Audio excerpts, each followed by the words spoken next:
आहार, औषध, अभय एवं ज्ञान। शास्त्रों में वर्णित हैं ये 4 प्रकार के दान, जिनसे होता है प्राणी मात्र का कल्याण। परम पूज्य वात्सल्य मूर्ति जिन धर्म प्रभाविका आर्यका रत्न श्री 105 सृष्टि भूषण माता जी की मंगल प्रेरणा एवं आशीर्वाद से सृष्टि मंगलम सेवा समिति द्वारा बच्चों की शिक्षा, असहाय गरीबों को इलाज एवं रोजगार प्रदान कर की जा रही है अद्भुत धर्म प्रभावना। मेरा नाम सोनिया जान है। मैं माता जी से जुड़ी हुई हूँ। मेरे हस्बैंड एक्सपायर हो चुके हैं। मेरी 3 बेटियाँ हैं। एक बेटी विकलांग है, जिससे वो बिल्कुल भी नहीं चल पाती है, और मैं घर के काम करती हूँ, थोड़ा सा हल्की सी जॉब करती हूँ। उसको वो दुकान है मेरी, उससे मेरा खर्चा नहीं हो पाता था पूरा, इसलिए मैंने माता जी की सहायता ली। मुझे माता जी बहुत सहायता करती हैं। दिवाली पे भी माता जी ने मेरे बच्चों के लिए, मेरे लिए कपड़े, मिठाई वगैरह बहुत सारा सामान भेजा, पैसे भी भेजे हैं। मैं उनकी बहुत आभारी हूँ माता जी से। आप भी मानव सेवा के लिए अपनी चंचला लक्ष्मी का सदुपयोग करें। आप अपनी दान राशि निम्नलिखित खाता संख्या में जमा करा सकते हैं। सृष्टि Mangalam Seva Samiti, account number 01190100032429, bank of Baroda, IFSC code BARB 0SHRIMA, branch Shri Mahavir ji, Punjab national bank, account number 021220101177 IFSC code PONB 0021200, संपर्क सूत्र 9376571002।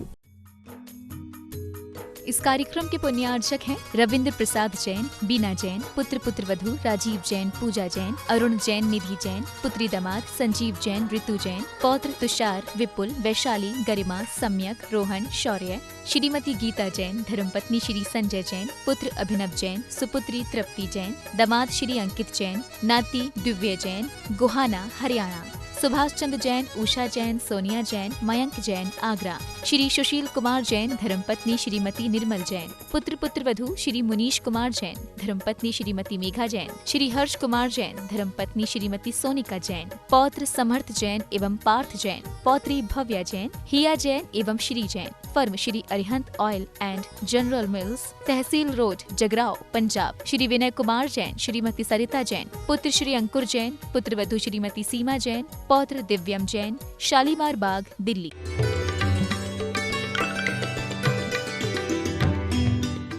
मैं तिर्यंच पर्याय से मुक्त हो गया और कहने लगे आज आप मिले हो, आज आपको देखकर हमेशा हमेशा के लिए मुक्त होना चाहता हूं। क्योंकि साधु जो बोलता है वो नहीं, साधु जो करता है उस पर नजर रखेंगे। साधु की जैसी परिणति है, क्योंकि दीक्षा लेना, व्रत लेना बहुत आसान है, लेकिन अंदर से व्रतीपना होना बहुत कठिन है। तो हमें चाहिए कि हम थोड़ी सी जिंदगी भी हो अच्छाई से गुजारें, ना हम मरे न किसी को मारें, ना हम दुख पाएं न किसी को दें, कि किसी को दुख देने वाला स्वयं भी दुख पाता है। हम अपने जीवन में कोई दुख और तकलीफ नहीं पाएंगे। आप सबका जीवन भी महान बने, और आप लोग छोटी छोटी बातों पर, धर्म के नाम पर अखाड़े मत बनाइए, क्योंकि कहते हैं, लोग कहते हैं धर्म निरपेक्ष राज्य है। हमने कि धर्म निरपेक्ष क्या, धर्म तो अपेक्षित होना चाहिए। धर्म उपेक्षित नहीं, अपेक्षित होना चाहिए। धर्म हमारे जीवन का अभिन्न अखंड अंग होना चाहिए। और रही संयम की बात, चाहे गाड़ी में ब्रेक हो, चाहे ट्रैफिक वाला हो, चाहे पुलिस वाला हो, चाहे कोई भी बात, तो दुनिया के प्रत्येक क्षण पर हमें संयम पर रखने की बात कही जाती है।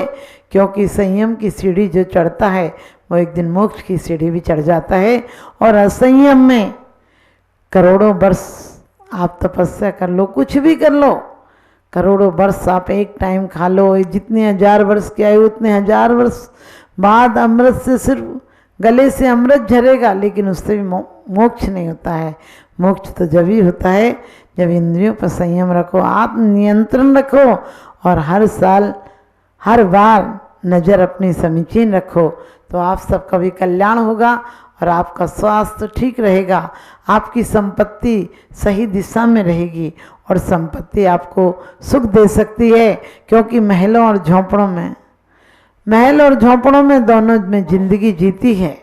महल और झोंपड़ों में दोनों में जिंदगी जीती है।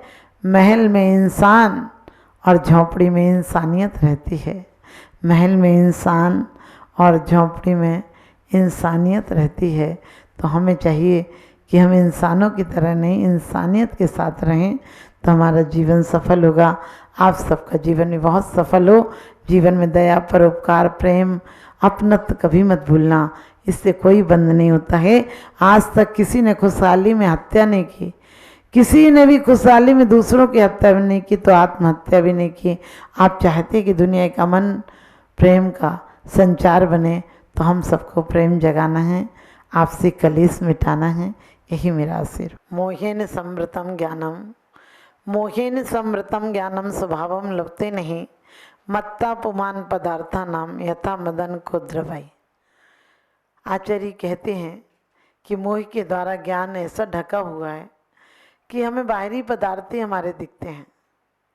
और इतना ही नहीं है, हम धर्म की चर्चा करते हैं, लेकिन धर्म से हमारा कोई वास्ता नहीं है, क्योंकि जब तक मोह है तब तक सम्यक दर्शन नहीं हो सकता है, और सम्यक दर्शन हो तो मोह नहीं रह सकता है। मोही हो सकता है कुछ क्षण के लिए कर्म के उदय में, लेकिन उसे अंदर से श्रद्धान रहेगा कि वास्तव में ये मेरा विश्राम नहीं है, मेरा पड़ाव रास्ते का हो सकता है, मेरी मंजिल नहीं हो सकती है, क्योंकि उसकी मंजिल तो सिद्धालय होगी। जिंदगी और मौत की एक कड़ी होती है, किसी की छोटी सी, किसी की बड़ी सी होती है, लेकिन ये हथकड़ी सबके हाथों में पड़ी होती है। लेकिन मोह के कारण हमें ये नहीं दिखता है। मोह के कारण आदमी बात तो धर्म की कर लेता है, लेकिन चर्चा चर्या में नहीं बन पाती है। चर्या और चर्चा में बहुत अंतर है। जिस दिन हमारी चर्चा चर्या बन जाएगी, उस दिन हम आचरणवान बन जाएंगे। और कुंद कुंद स्वामी तो यही कहते हैं कि जो पूजा नहीं करता है, दान नहीं देता है, व्रत संयम नहीं करता है, वो मनुष्य होकर भी समझो या तो कुमानुष है या फिर तिर्यंच है। क्योंकि संत समागम हरि भजन तुलसी दुर्लभ दोय, संत समागम हरि भजन तुलसी दुर्लभ दोय, श्रुतिधारा और लक्ष्मी पापी के भी हो। दुनिया में हर चीज आसान है, लेकिन खिदमत करना और किसी पर रहमत करना ये बहुत मुश्किल बात होती है। किसी पर दया करना और किसी का परोपकार करना, आज तो दया और परोपकार को भी आदमी ने व्यापार का नाम दे दिया, व्यापार के नाम पर करता है। आपको पता हो, ये बहुत बड़े ज्योतिषी हैं, तो आप 5 लाख या 5 करोड़ भी दे दोगे, और कोई संत सच्चा संत होगा, उसके लिए आहार के लिए भी आपको मुश्किल पड़ जाएगी, क्योंकि आपने बाहर से जो दिखता है, आपके स्वार्थों को जो पूरा करता है, आपकी तसल्ली देता है आपको, वही आपको अच्छा लगता है। मोह ये लोग कहते क्या करें माता जी, हमने तो सम्यक दर्शन प्राप्त कर लिया, 5वां गुण स्थान हो गया, व्रत ले लिए। हमने कि व्रत कहाँ लिए तुम्हारे? व्रत मात्र जिह्वाइंद्रिय तक नहीं होते हैं। व्रत वो नहीं है जो आप व्रत ले लेते हो कि कुछ छोड़ देना व्रत है, नहीं, बहुत कुछ पा लेना व्रत है। जो श्रेय को पा लेता है और श्रेय के द्वारा प्रेय तक पहुंच जाता है, यानी जो श्रेय के द्वारा प्रेय तक पहुंच जाता है, संसार में रहता है तो जीने की कला सीख जाता है। लोग कई बार कहते हैं कि माता जी त्यागी तो बेचारे होते हैं। हमने कहा त्यागी ही सही भोगी होता है, तुम्हारे भोग तो रोग को लिए हैं। हम पढ़ते भी हैं, भोगी बुरे भव रोगी बढ़ावे, बेरी हैं जग जी के, बेरस हो ये विपाक समय सेवत लागे नी के। क्योंकि हवस अरमान इंसान के कभी पूरे नहीं होते, अगरचे दिल से इसका मुद्दा निकले तो अच्छा है। एक ही इंद्रिय के बस होकर लोगों ने कितने अपयश कमाया है, कितना वंश नाश किया है, कितना धन हानि की है, कितनी जन हानि की है, कितनी मान हानि की है, कभी विचार करना। क्योंकि भोग वो लुभावने तस्वीरें हैं जो देखने में तो अच्छी लगती हैं, लेकिन टांगने के बाद सिर्फ बदनामी मिलती है, अपयश मिलता है, अपने दूर चले जाते हैं। रावण जैसे ज्ञानी ने एक गलती की। आज सदियों के बाद हम अपने बच्चों के नाम रावण नहीं रखते हैं। राम ने कोई लंका नहीं बना पाए सोने की, लेकिन लोगों के दिल में जगह बना ली, कम बात होती है। हम दिलों में जगह बना ले तो बहुत बड़ी बात है, क्योंकि जिंदगी तो एक आंधी की तरह आती है और चली जाती है। सुख के दिन पता नहीं चलते हैं और दुख के दिनों में आंसू बहाते हैं। हमारे आचार्यों ने भी कहा है कि जिस समय पंचेंद्रिय के सुख मिले उनमें बहना मत, उन्हें सहना भी मत। ये नहीं कि अभी मिले हैं तो भोग लो, बाद में छोड़ देंगे। मिले हैं यदि बीज डाल दोगे तो और फल आएंगे। एक एक इंद्रिय के बस में होकर इंसान क्या क्या आपत्तियां उठाता है। एक एक इंद्रिय के बस होकर प्राणी की जान चली जाती है। जो एक नहीं, पांचों इंद्रियों का दास है। जो इंद्रियों का दास है वो ही जग का दास। जिसकी इंद्रिय दास है वो ही खासम खास। मुनि और तुम में अंतर नहीं है। मुनि लोग कहते घर छोड़ दिया तो मुनि हो गए।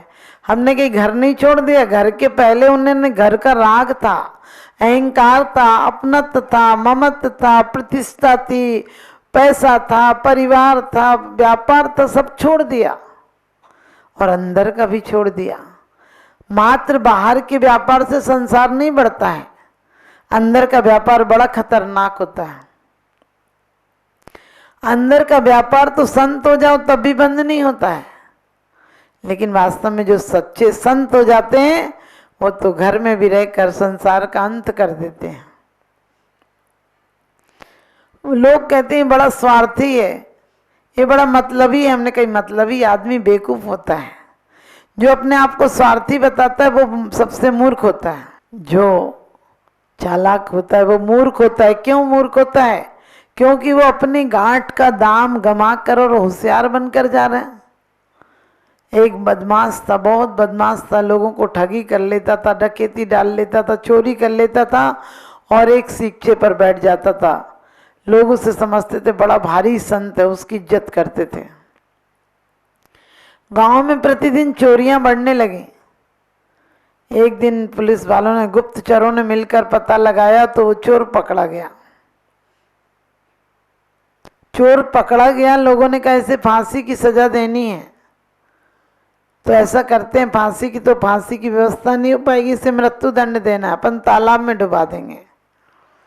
फिर लोगों ने कहा सुबह डुबा देंगे तो पूरे गांव को बुलाकर उनके सामने डुबाएंगे तो लोगों को दहशत हो जाएगी। उसे नदी के पास ले जाया गया और एक पेड़ से बांध दिया गया। लोगों ने कहा सुबह डुबाएंगे।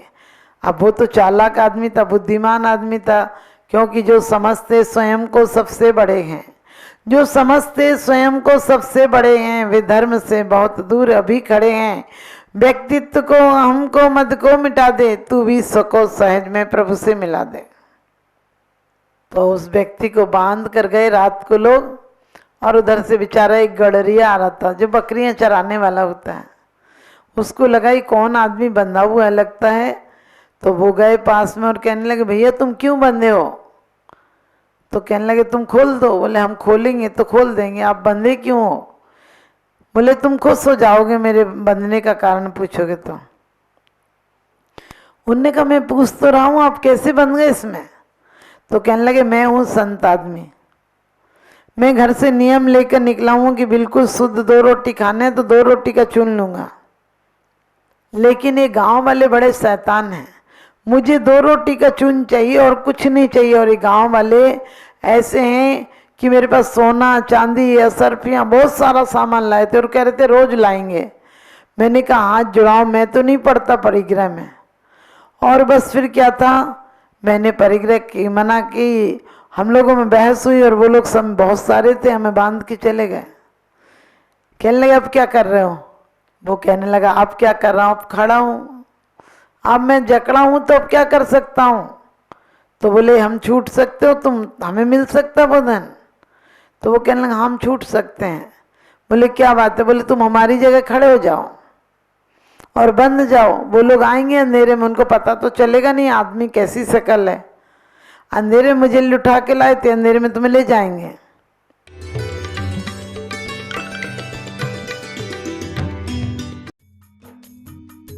इस कार्यक्रम के पुण्यार्चक थे स्वर्गीय श्री हेमचंद जी जैन, स्वर्गीय श्रीमती पुष्पा देवी जैन के पुण्य स्मृति में पुत्र वधू श्री आनंद जैन, श्रीमती सुधा जैन, पौत्र वधू विवेक जैन, पालची जैन, गौरव जैन, श्रुति जैन, पड़पौत्री आर्जव जैन, प्रयान, दृशिका, लाइशा सृष्टि मंगलम सेवा समिति में धर्म रक्षक का पद प्राप्त किया। विकास जैन, वर्षा जैन, आर्जव जैन, अर्णव जैन, गुरुग्राम, श्री अनिल जैन, श्रीमती राशि जैन, अंकित जैन, श्रीमती प्रियंका जैन, व्यान, सानवी, पुत्री चीना, तुषार, कृष, निवासी मुरादाबाद, उत्तर प्रदेश, श्रीमती किरण देवी जैन, सब परिवार, निवासी दीमापुर, श्री भूपेंद्र, श्रीमती ममता जैन, पुत्र वधू श्री अनुभव, श्रीमती शिप्रा, पौत्र अयान, ऋद्विक जैन, पुत्री एवं दामाद श्रीमती मिनी, श्री अंकित मित्तल, दोहित्र नक्श, रियान मित्तल। परम पूजनीय वात्सल्य मूर्ति जिन धर्म प्रभाविका आरिका रत्न श्री 105 सृष्टि भूषण माता जी की मंगल प्रेरणा एवं आशीर्वाद से अतिशय क्षेत्र श्री महावीर जी में विगत वर्षों से संचालित है चतुर्विध संघ की आहार व्यवस्था, जिसमें आहार विहार, पिच्छी, कमंडल, वस्त्र, शास्त्र, औषधि दान आदि व्यवस्था सुचारू रूप से निरंतर की जा रही है। यहाँ माताजी की मंगल प्रेरणा से वृद्ध एवं असहाय लोगों की सेवा के साथ ही अनेकानेक जनसेवा के कार्य भी किए जा रहे हैं। महादान, आहार दान जैसे पुनीत कार्य से जुड़कर आप भी घर बैठे धर्म लाभ ले सकते हैं।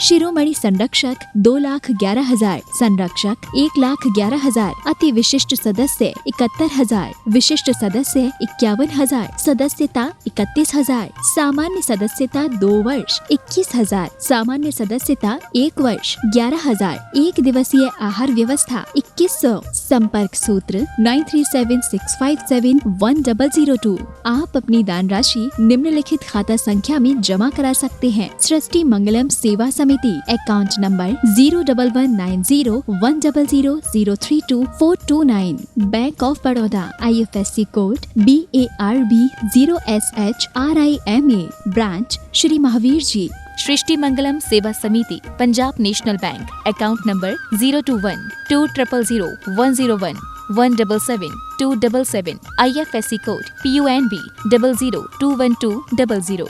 आपके द्वारा दिया गया दान 80G एवं 12A के अंतर्गत कर मुक्त रहेगा।